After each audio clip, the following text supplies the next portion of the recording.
Donc alors aujourd'hui, on va réaliser un porte-savon en argile, en faïence, à partir d'un moule, qui est ce moule-là en plâtre, en deux parties.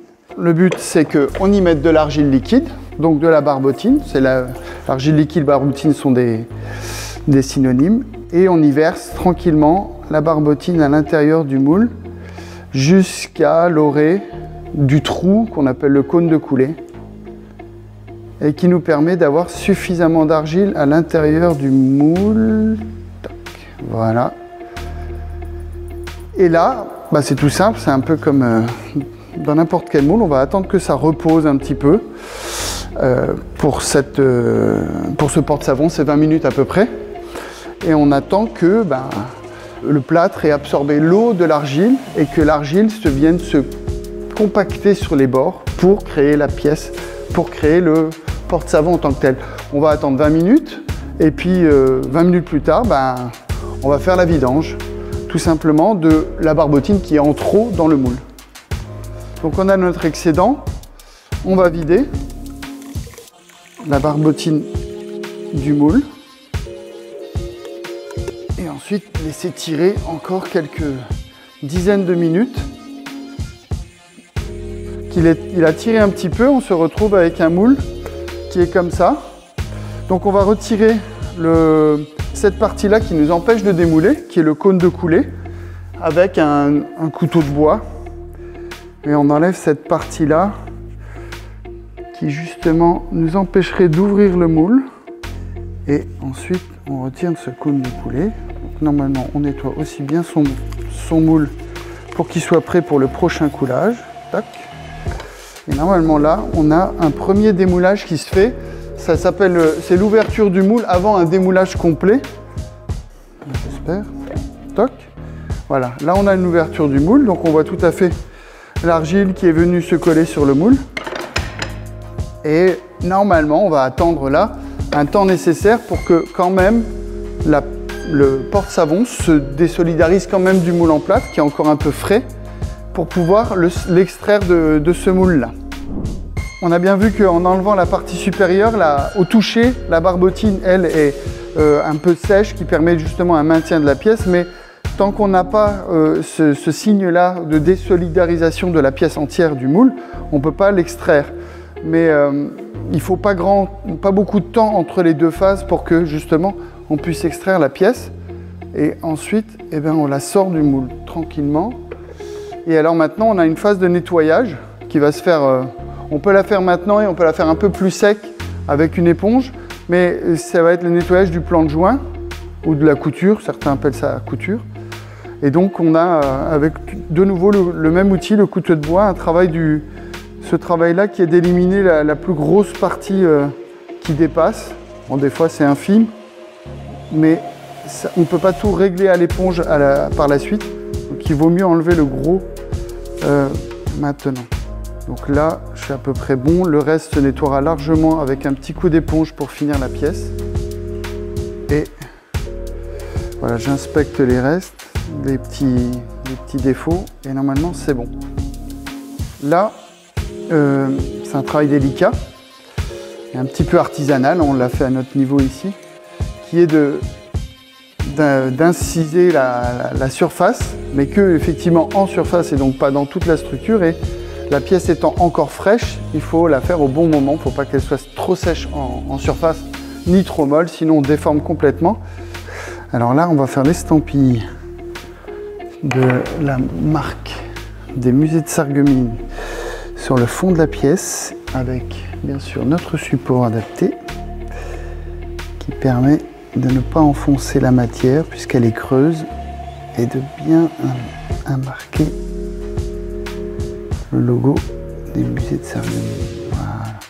Et donc normalement notre pièce là qui a été coulée, vidangée, nettoyée et estampillée est prête pour le séchage et la première cuisson, qui est la cuisson du biscuit à 980 degrés.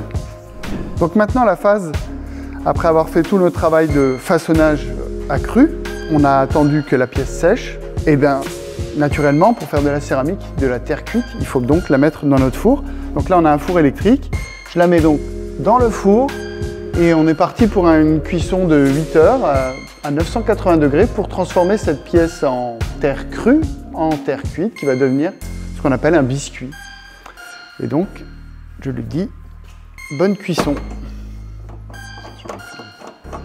Je ferme ça et je programme mon four à 980 degrés. Et voilà, on est parti pour un cycle de 8 heures de cuisson, plus le refroidissement, et on récupérera la pièce demain. Maintenant, notre pièce a cuit pendant toute la nuit. On peut la récupérer, elle a suffisamment refroidi, donc on va la récupérer à peu près dans le même état qu'on l'a mise le jour d'avant, sauf que effectivement, elle a cuit et elle est un peu plus dure, mais d'aspect, elle n'a pas beaucoup changé. Elle reste à peu près tout aussi blanche. Et donc là, on va pouvoir, maintenant qu'on a le biscuit, qu'on a une terre qui est cuite, on va pouvoir lui mettre justement la couleur qu'on désire avec un émail. Aujourd'hui, en tout cas pour ce porte-savon, ça va être de l'orange. Et on va aller directement dans la cabine d'émaillage qui est juste à côté, avec un émaillage au pistolet. Donc, c'est parti. Donc là, on se situe devant la cabine d'émaillage. On va faire un émaillage par pulvérisation avec le pistolet. Et donc je vais préparer ma pièce, ou en tout cas présenter ma pièce à l'intérieur de cette cabine. Et je vais la faire tourner pour avoir et répartir mon émail de façon harmonieuse sur mon porte-savon avec cette cabine-là. Donc là, j'ai mon émail qui est prêt en seau. Je vais charger mon pistolet. Alors là, hop. Voilà. Je mets la quantité d'émail nécessaire, un peu plus. Et ensuite, je mets mon masque, parce que j'en ai bien besoin. Je vais allumer la machine et c'est parti.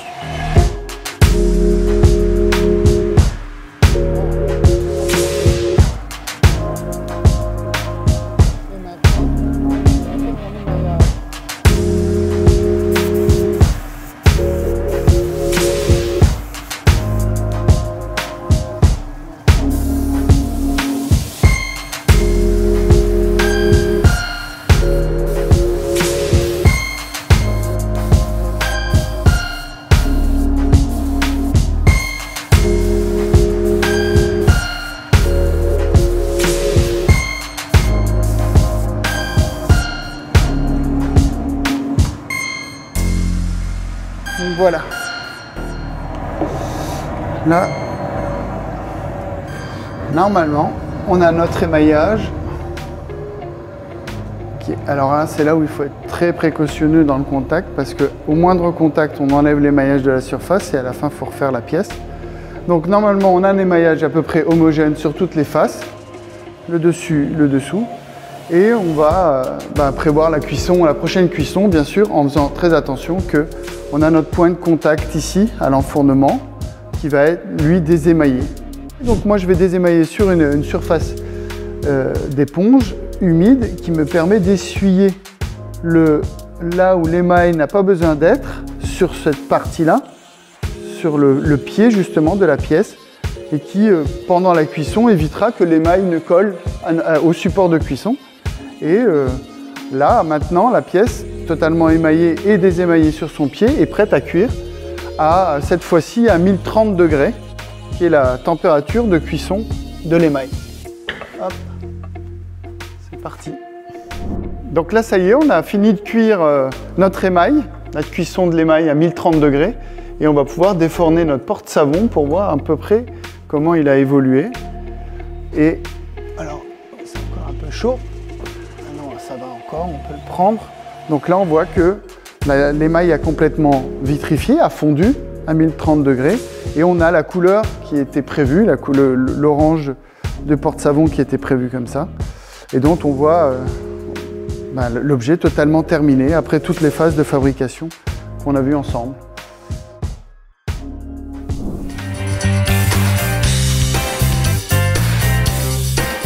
Donc, ce sont les étudiants de la classe de design de produits qui ont été reçus donc, au musée à Sarreguemines et qui, rentrant donc, à l'atelier, en classe, ont travaillé sur le projet.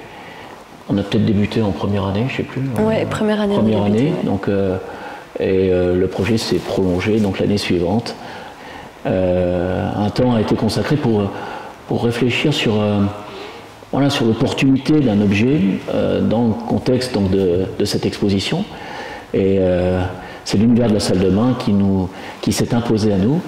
Alors, voilà, il y a eu quelques échanges, quelques débats, et finalement le porte-savon est devenu l'objet d'étude.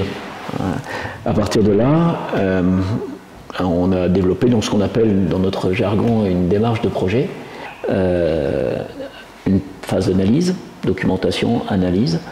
Ensuite, une phase d'idéation, de recherche à la fois conceptuelle, mettre du sens, et esquisser des formes par rapport à un cahier des charges qui, lui, ici, stipulait trois points majeurs. Un, communiquer les années 70, que le design évoque par la forme, par la couleur, etc., cette période de l'histoire du design. Deux, répondre aux contraintes de la fabrication. Donc on a voilà, le moulage notamment. Et trois, c'est un objet utilitaire. Par conséquent, des usages sont associés à l'utilisation de ce porte-savon. Donc il fallait là aussi, voilà, peut-être modestement, répondre à ces contraintes d'usage. Le savon voilà, devait contenu dans cet objet, ne pas stagner dans l'eau. Enfin, il y avait voilà, des petits éléments à considérer là aussi. Donc ça, c'est la phase d'analyse, la première phase. Et la seconde phase d'idée, on recherche, on esquisse des formes, on recherche en volume très vite, en argile. On a travaillé en terre à l'atelier chez nous. On a ensuite essayé sur un matériau plus rigide, sur des mousses, avec des mousses. À l'échelle 1, l'objet se prêtait très bien au travail vraie grandeur. Donc, et enfin, dans un troisième temps, à l'issue d'une présentation des projets, une mise au point, un développement, lequel se termine par une communication projet. Chaque étudiant met en forme donc, sa démarche et la donne à comprendre à travers voilà, 1, 2, 3 planches associant donc, du texte, des images, des dessins. Et ça, c'est le travail de l'atelier de conception. On a tout d'abord commencé par vu que c'était les porte-savons années 70, on a tout d'abord commencé par faire beaucoup de recherches du coup, sur les années 70, faire des planches tendances. Donc quand je dis planches tendances, c'est vraiment répertorier plein de photos, plein de références des années 70. Et ça peut être autant donc, des photos, autant il y a beaucoup... le graphisme des années 70, il est vachement marqué par beaucoup de couleurs, beaucoup de formes sinueuses, des fleurs, des choses comme ça. Et après, ça peut être autant des musiques, des photographies datant des années 70... en fait, il y a plein de choses, donc on répertorie tout ça. Et puis donc, on a fait pas mal de recherches là-dessus. Donc en fait, ça nous lance vraiment dans le projet et on sait vraiment, on commence à savoir là où on va, etc. Et après, on a fait donc les visites au musée de Sarreguemines, qui nous ont aussi beaucoup orientés, parce que c'est là qu'on a compris aussi les contraintes techniques qu'on allait avoir avec le matériau qu'on allait utiliser. On a pu visiter du coup la partie atelier où on a toute la production on peut voir toute la production, on a même pu participer à la production, faire des assiettes, des choses comme ça, etc. Donc ça a été hyper intéressant et c'est là qu'on a compris du coup que nos porte-savons, donc tout d'abord on allait voir faire des moules, que la pâte à faïence qu'on allait mettre à l'intérieur, elle allait rétrécir quand elle allait chauffer, quand elle allait sécher. Donc ça c'était quelque chose à prendre en compte. Et puis on a aussi toutes les contre-dépouilles. On est obligé d'avoir des contre-dépouilles sur la totalité de notre porte-savon. Donc ça, c'était aussi quelque chose à prendre en compte, qu'on n'ait pas des choses avec trop des angles ou des choses comme ça. Après, le contexte années 70, facilitait le fait qu'on ait des angles, parce que les courbes sinueuses en années 70, il n'y avait que ça, donc ça facilitait aussi les choses. Mais voilà, après, au niveau des couleurs aussi, on avait, du coup, comme je l'ai dit, dans les années 70, donc c'est beaucoup de courbes sinueuses, mais c'est aussi toutes les couleurs flashy. Donc moi, dès le départ, j'avais opté pour le orange. En fait, je trouve que d'avoir des contraintes dues aux matériaux qu'on va utiliser, c'est hyper intéressant parce qu'en fait, on va faire des recherches là-dessus. Et en fait, c'est en faisant nos recherches, en faisant tout ce qui s'ensuit, enfin toute l'analyse, qu'en fait, notre projet, il va en découler tellement naturellement qu'en fait, on sait que bah, c'est celui qu'on va présenter et c'est celui-là, quoi. Du coup, concernant les contraintes d'usage, donc on a en fait la typographie. Donc la typographie, en fait, elle est prise d'une typographie typique des années 70 qui s'appelle 70s Regular. Et en fait, j'ai dû la modifier pour qu'elle passe en fait dans un ovale. Donc j'ai creusé également toutes les petites parties, enfin toutes les petites interstices entre chaque lettre pour que le savon en fait il stagne pas dans l'eau.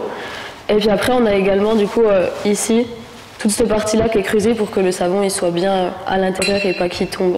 D'ailleurs, Christophe Gillet, donc designer dans le Jura, spécialisé dans le jouet, est venu ici même avec nous lors de la première rencontre pour bien comprendre de son point de vue là aussi les possibilités qu'offrait donc le matériau et les ateliers.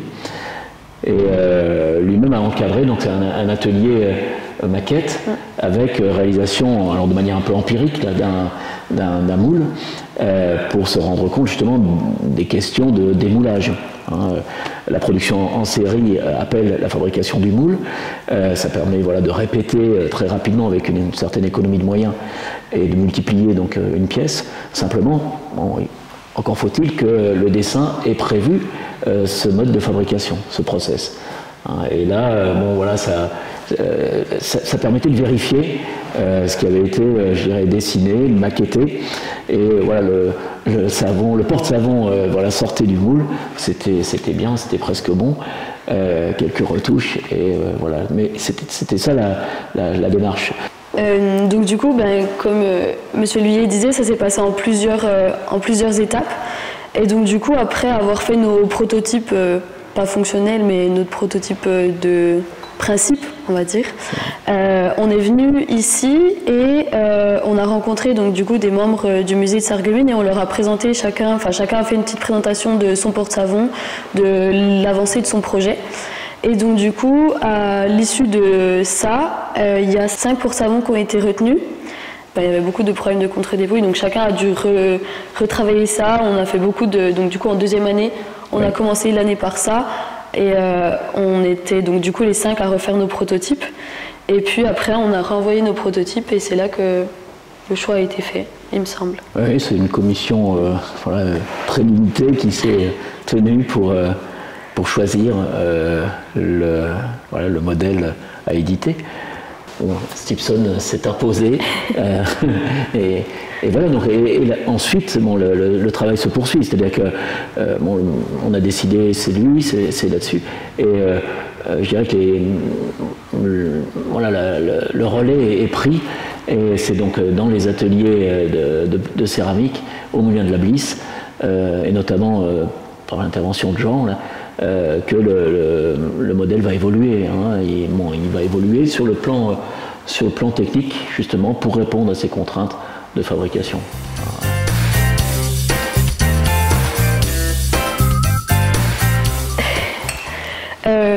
Donc du coup, après avoir recherché et faire toutes mes recherches, mes planches tendance sur les années 70, en fait, je suis quelqu'un qui travaille beaucoup par le dessin. En premier, vraiment, je dessine beaucoup. Et donc, du coup, je mets mes planches tendance devant moi et je vais vraiment m'inspirer de ce que je vois, des courbes, etc. Et en prenant à peu près la base d'un porte-savon. Donc, j'avais pris un porte-savon qui était ovale, tout simple, vraiment très classique. Et c'est juste en voyant, je crois que c'était une tapisserie ou quelque chose comme ça, j'ai commencé à dessiner des courbes et au fur et à mesure, voilà, mes courbes se sont dessinées. Et en fait, c'est tout d'un coup, je me suis dit, mais en fait, les typographies des années 70, elles sont tellement emblématiques que en fait c'est ça ton idée, en fait c'est ce que tu vas faire. Donc c'est comme je vous disais tout à l'heure, j'ai commencé à vraiment dessiner à l'intérieur, à chercher plusieurs typographies, ce qui existait, etc. C'est là que j'ai trouvé 70s Regular, qui est vraiment la typographie des années 70. Et c'est là que du coup j'ai commencé à la travailler pour qu'elle rentre dans ce petit ovale. Et donc du coup, chacun a ses méthodes de travail, mais comme je disais, je passe beaucoup par le dessin. Et donc c'est vraiment par le dessin que j'ai réussi à avoir ma forme Et c'est seulement ensuite où j'ai prototypé, mais c'est du coup beaucoup avec l'aide de Monsieur Gillet, Christophe Gillet, que j'ai réussi vraiment à faire mon prototype. Parce qu'au début, j'ai essayé de faire avec des sortes de pâtes à modeler, des choses comme ça, etc. Mais ça rendait jamais ce que je voulais. Enfin, c'était pas précis, c'était pas beau. Et donc du coup, c'est vraiment avec du coup l'aide de Christophe Gillet que c'est avec la mousse. Enfin, en fait, on utilise des mousses, on découpe. J'ai découpé mes lettres. Après, j'ai collé mes lettres l'une à l'autre. J'ai dû les poncer chacune pour rendre les courbes bien sinueuses, etc. Pour au final obtenir un prototype qui a ensuite été moulé. Enfin, on a fait un moule, on a pu couler au moins une pièce, etc. Ouais.